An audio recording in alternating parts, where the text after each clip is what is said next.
Freedom.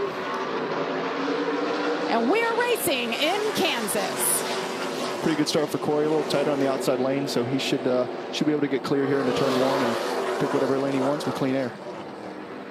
Didn't take these guys long to move around the racetrack. Look at Daniel Dye in the third lane already.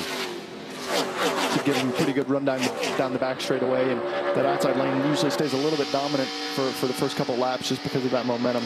Really big speed here, big momentum racetrack, and Daniel Dye still working up high, getting really good runs. Should be able to push that lane forward. And this is the first time he's ever been on a mile-and-a-half track. Never practiced or anything. That practice session today was his first time ever. Corey Heim, Drew Dollar, Nick Sanchez, your top three. He's really going to get stuffed up by the 23 car here and have to shoot down the racetrack. So that really actually helped out Nick Sanchez and Rajat Proof, who looks like they're going to get stuck on the bottom. That's the 23 of Connor Mosack that Daniel Dye, the 43, is working his way around. That's the Brett Holmes owned car. Brett, former series champion here a couple years ago.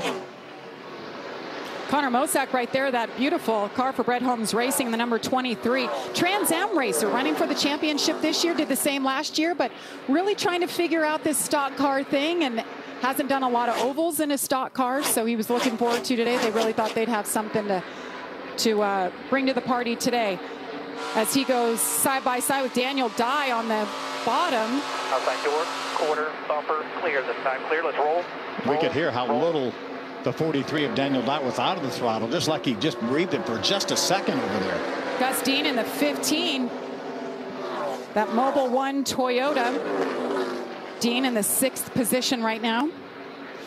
Starting to see all these guys work their way back to the bottom of the racetrack now that the restart's over, and I think it's going to take some rubber to get laid down before you kind of move back up and try and find some speed. Even Corey Heim's wrapping that white line right where the grip is, and it's take quite a few laps for Daniel Dye to work around the 23, and after he's kind of pulling away, and we'll see what kind of speed he's got. You know, you mentioned the truck practice, but it was only about a 20-minute practice. So when you have an hour practice, they can put so much more rubber down, but not a great deal of rubber put down by the truck series.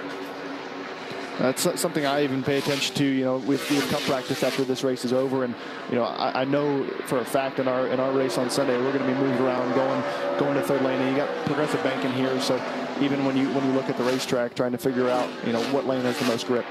Remember, these are General Tire radials on these Arca Menards cars, where you guys will be on the Goodyear. Do you notice a difference from the General Tire rubber versus the Goodyear rubber, Austin? I think there's a bit of a difference, even between Xfinity trucks and Cup. You know, there's a bit of a difference between all the tires. But I'm Group 2 today, so I'm not worried about it. Let somebody else figure that out. That's right. That's right.